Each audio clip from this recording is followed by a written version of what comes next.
What's up, SNA fans? Sorry about that. Yeah, internet difficulties, but anyways, yeah. Back to the AEW Collision post show review video with FTR in this in ring interview about their them talking about their success in AEW and in professional wrestling, and even starting their careers exactly a decade from this year. Of scratching and clawing and getting knocked down and getting back up in order to get this success as a tag team. And also, Dax Harwood said, like, we don't, maybe we don't deserve this. And maybe it's easy to say that we're one of the best, if not the greatest tag team.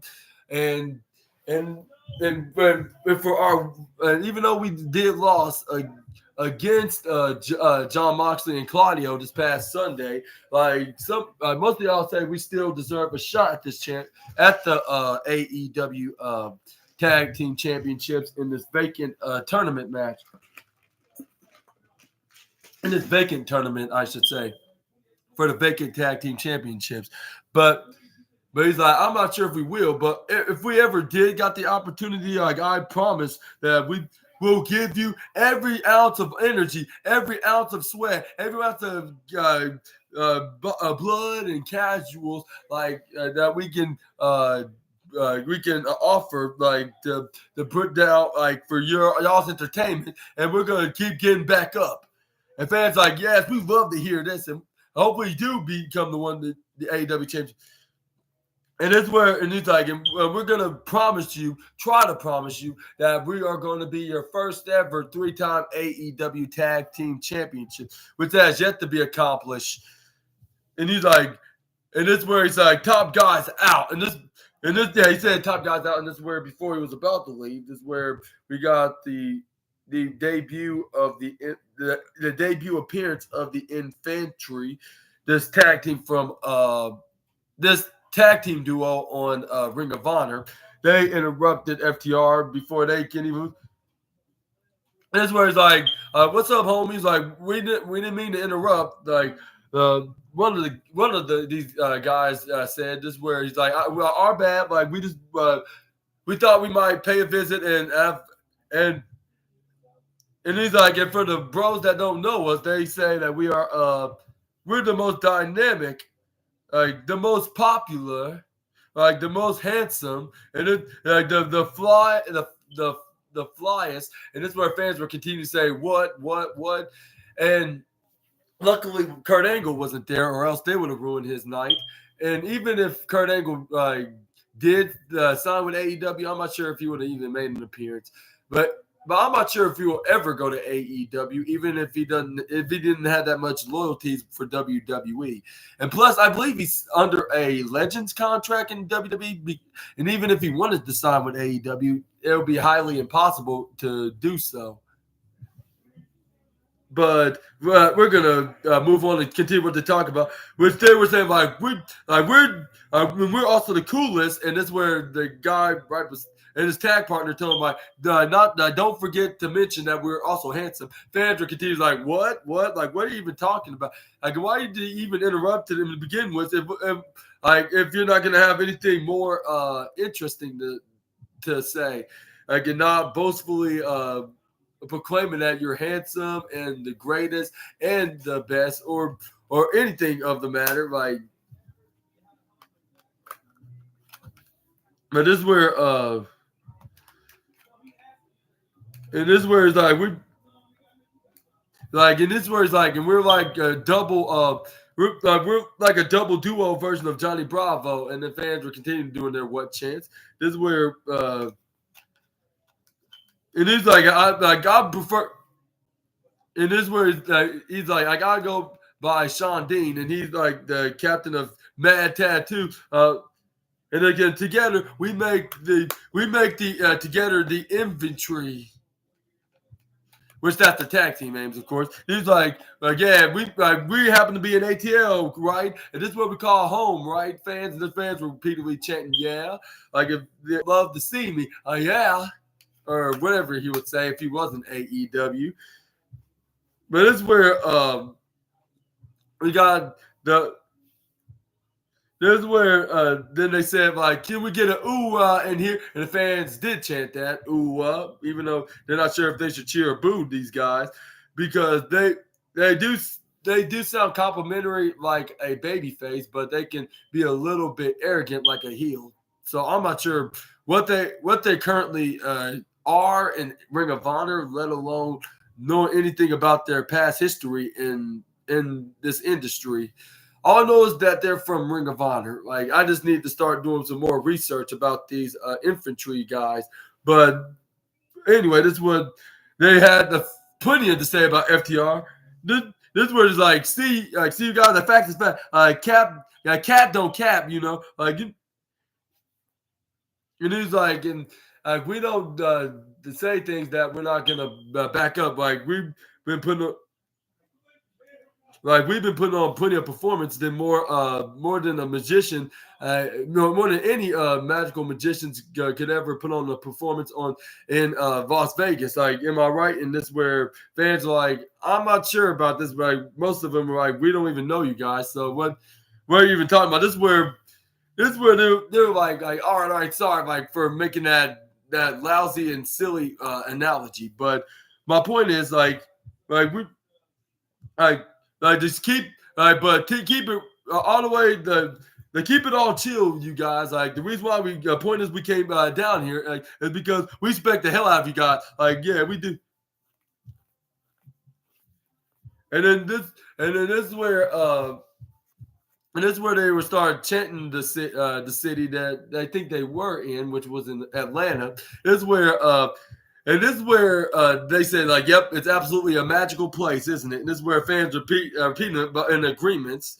This is where they're like, yeah, we respect the hell out of you guys. Like, we respect everything you've done, like in AEW, and even before y'all even joined All Elite Wrestling. And I was like, well, like, even if he was pretending in kayfabe on the show, I still think he's coming out of character at the same time because usually they say this on the show. They even like they don't only say that to be like they're pretending they're respecting them and they think they're the greatest tag team. I think they really mean that and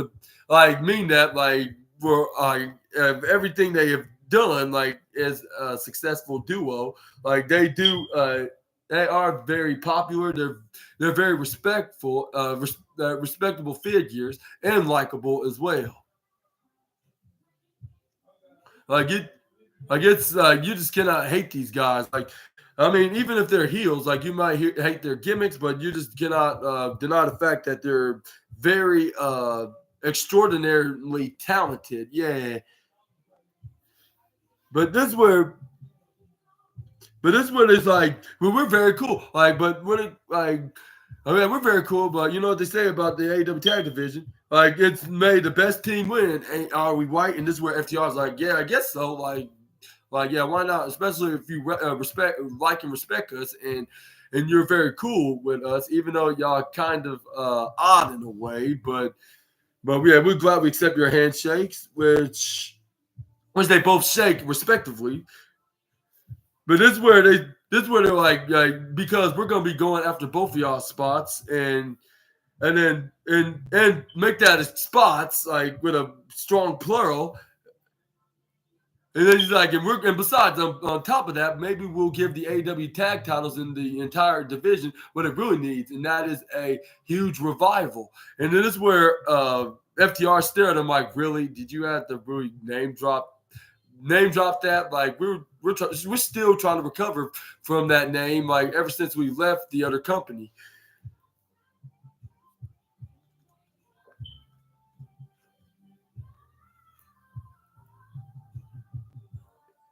And then this is where I think they confirmed that they're going to be in the tag team tournament. And then if they're going to be it, like, how about they faced each other in the first round, like at this Wednesday on Big Business, which this is another match that's been added to AEW Big Business edition of Dynamite, which we're going to see like what's going to be happening next on Wednesday night, and who thinks going to walk out is is victorious and moving on to the second round of the AEW Tag Team Championship Tournament. Let me know in the comments down below. This is a hard decision. We could possibly see FTR be winning this match and going after for those tag titles. I can think of two theories. Like, even though both of them could be a reason, possibly, two of them are likely that FTR is not going to be winning the AEW Tag Team Championships in this tournament. But we could see them being in this, being a feud with these guys, like with, and we could see them doing it this way, like with infantry, like costing them a win by beating them dishonestly, only for FTR to get some revenge onto them, distracting them in the second round and costing them the tag team win in the second round of the tournament. Or we could see FTR win the match, and we could see either of them going in the second round or even in the finals, and only just to get screwed out of by the infantry. And we can see this new feud where everybody being recognizing them, even for the past few weeks of AEW television appearances, whether if they're matches or segments, angles with the former AEW Tag Team Champions. I'll say, if everybody knows who exactly they are, they're going to be famous in no time in All Elite Wrestling television. Just putting it out there right away, because it seems like these guys can be over, if they could keep up with their personality and their creative the creatability and their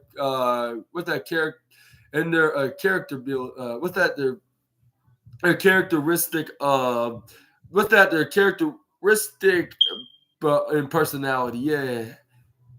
Like, whether if it's a catchphrase, whether if it's a nickname, whether if they have something pretty cool to say on the mic, on their promos, like whatever that's what's gonna make them very recognizable and famous, and grab the wrestling fans' attention. But I could see them doing exactly that if they can successfully execute their if they can successfully execute into this path. What they're coming from, like with them trying to make a difference in the AEW tag team division. Because as of late, the tag team division not been doing much, but that could easily change with this feud going around. I mean, don't get me wrong, we could see either of these men winning the tournament, and they could be feuding over for the tag team title. But my prediction is going to Moxley and Claudio. But this is where it shook hands. This is where that's how the segment ended. And let me know in the comments who's going to win this match in the first round in the tag team match between FTR and Infantry. But yeah, let's move on to the next match, which was Mystico taking on Angelico with what's his name? What's the not Commander Mystico bringing the fight to Angelico. Like, this is where he sent him on the outside, dived on him, and hit some 20 other Lucha Libre style moves until Angelico started coming back, bringing the beatings to the CMLL luchador and former Sin Cara. This is where we saw him and Irish whip him from the left side to the right side of the ropes. This is where he tried to go for a clothesline, but this is where Mystico ducks. This is where he then bounced right through the left side rope. This is where he hits a flying head scissors right onto not Kalisto, Mystico, yeah, the former Sin Cara. This is where he was like, all right, if you're in that position, I'm gonna do my former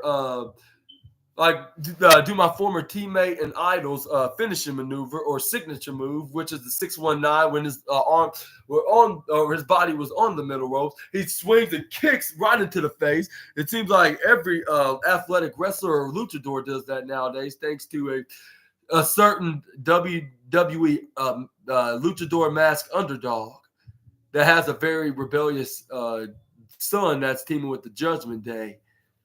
But yeah, all thanks to him, every athletic wrestler does that move.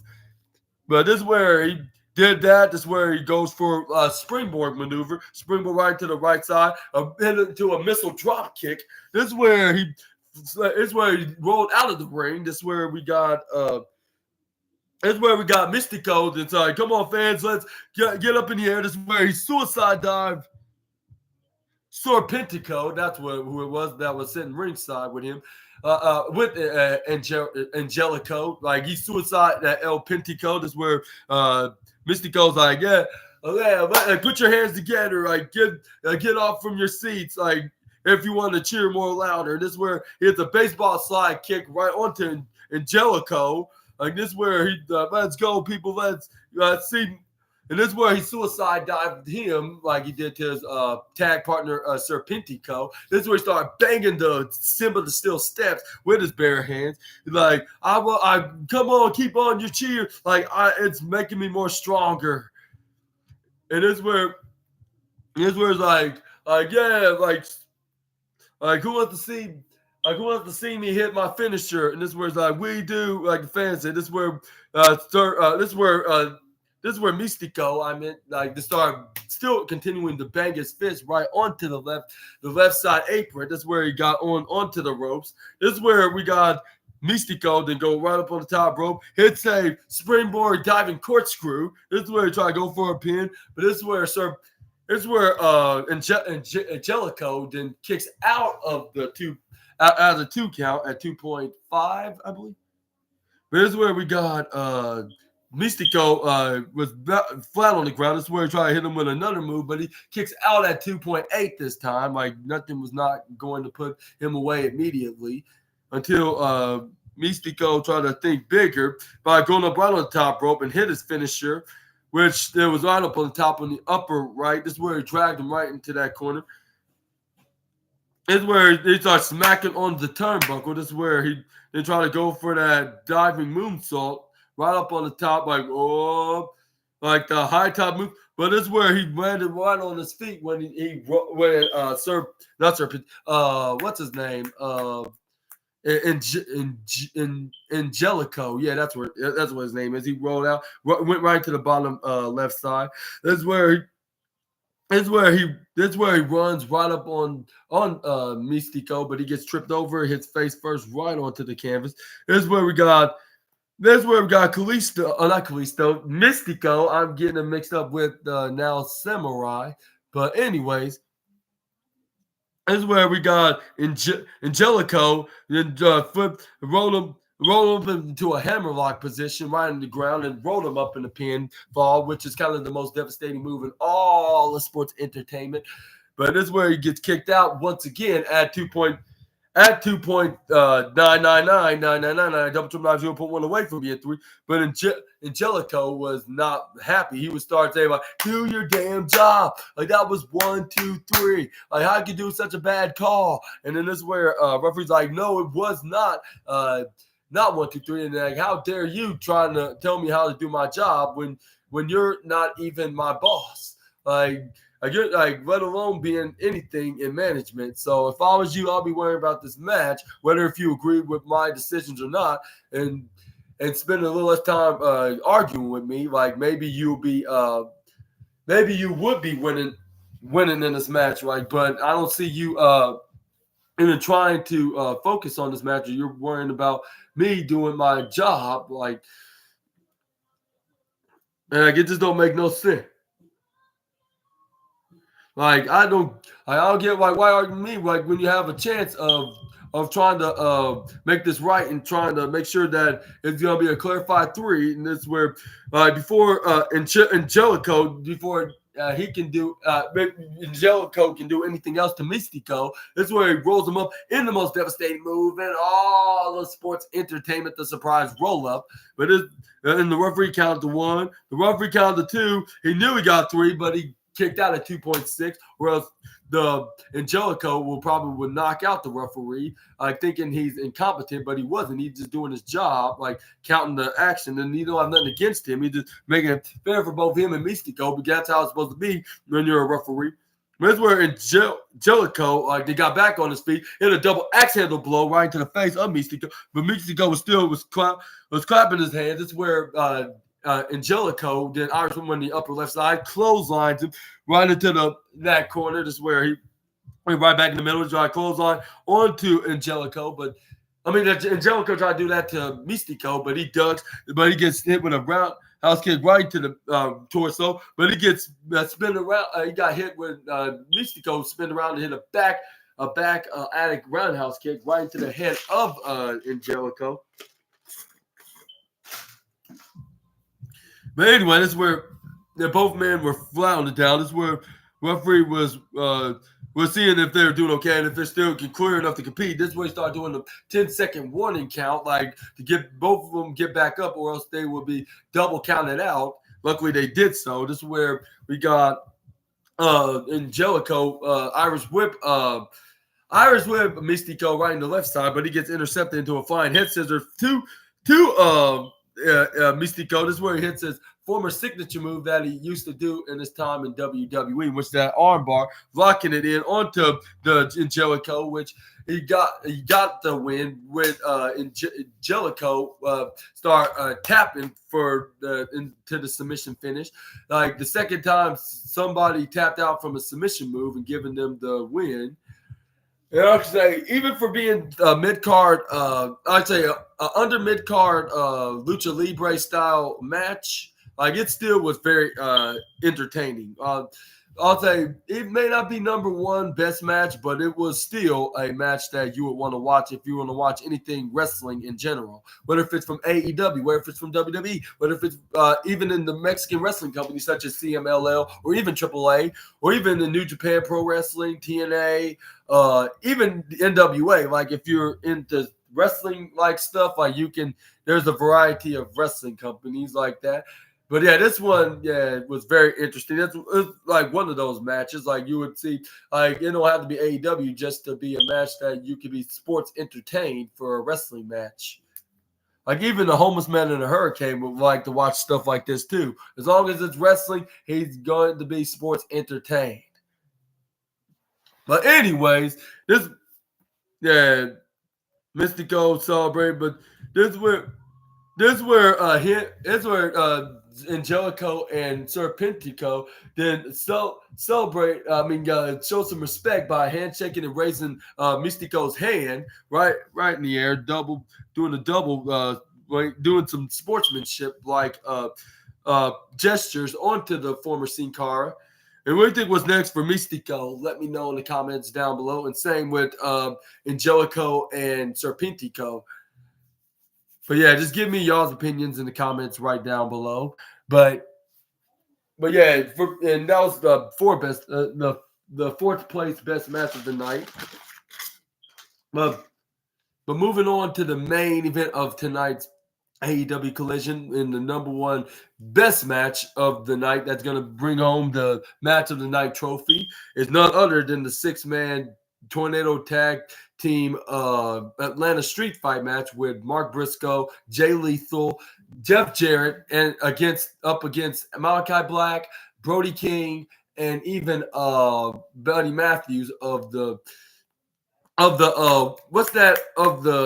of Black, of course. And man, this was a very brutal contest with the two teams, the two trios team, which they didn't wait until they got in the ring. Where Buddy Matthews started off with trying to attack one of them, but he started going at it with Jay Lethal, while Brody King got Jeff Jarrett. He started going up. But this is where we got Mark Briscoe and Malachi Black in the ring, started hitting forearms onto each other. And then this is where we got. And this is where they took it on the outside, after they got done hitting the forearms into each other, which I believe Mark Briscoe sent Malachi Black on the outside. This is where fans are like, we want tables, and you know the rules in professional wrestling. Be careful what you wish for, and you just might get it, which most of y'all say, be careful wishing about tables. Like, why? Like, when it's a treat that babyface wrestlers do this is where they brought the tables out, like if they're the Dudley Boys, because the fans are just as enthusiastic about tables than the legendary tag team.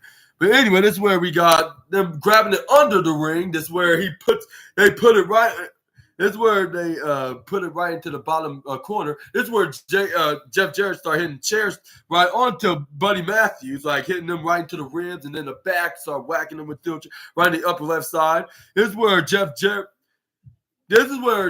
like, yeah, that's right, Jay nephew, like set that up, and this is where Mark Briscoe grabs another table under the ring. Fans are like, hell yes, we're gonna see more tables. I can see, and they were like, I can see why the homeless man in the Hurricane like love these kind of match stipulations, which that's true, he does, because he loves everything going wild in professional wrestling. That gives him like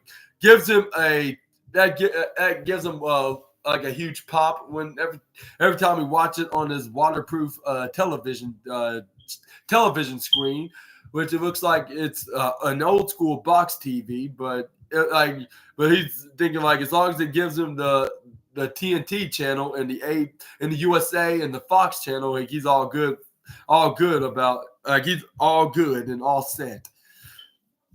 But yeah, this is where we got Mark.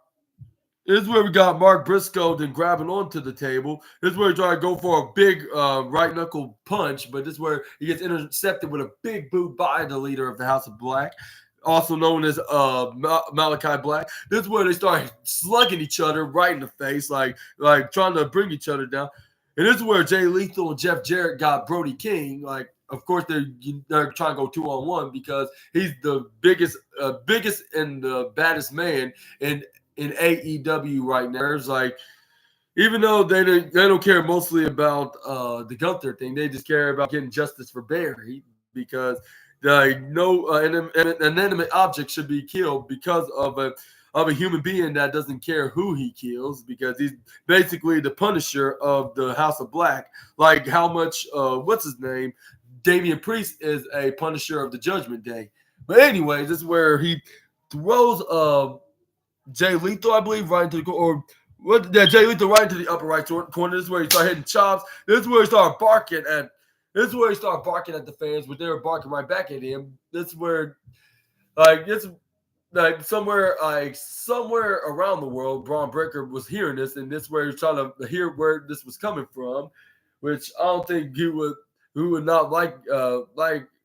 He would not like where it's coming from. Like once he find out who's doing the barking, and he'd probably be starting a jealous list himself as well, just like the ring general. Let's hope that won't happen anytime soon, though. But anyway, this is where we got Mark Briscoe tripping over Buddy Matthews right onto the ring apron, face first, which that's the hardest part of the ring, like more harder than anything in the ringside area or even in the ring. When he tripped him over his face, especially getting hit face first, like I'm surprised Buddy Matthews' face wasn't broken, even though like they safely hit the moves and not really stiffly and doing it in a too brutal manner. But anyway, this is where what's his name? Brody King tried to go for a cannonball, but luckily Jay Lethal moved out of the way and he landed right on the chair on his own. I'm surprised that it wasn't completely dented in, like to a point that it broke right off the chair, of course. But this is where we got Jeff Jarrett then grab on the steel chair. This is where he this is where he started slamming the chair right on the back of Brody King and to continue to beat him down with it, like by slamming repeatedly right on his back. This is where we got Mark Briscoe then start hitting continuously with right hands right onto Buddy Matthews until he started doing it right back at him. This is where Mark Briscoe was like, "Come on, come on, my country dogs! Let's get a clap here to gain some powers. Like if it's if it's some kind of what's that power, like that energy ball power, like from like Dragon Ball Z that Goku created, like that, like, and he needed every citizen to raise their hands to make it more bigger and destroy Majin Buu, which that's another story for another day. But anyway, that's what I think it was trying to do. This is where the Mark Briscoe's luck was out because as soon as Jay Lethal tried to go for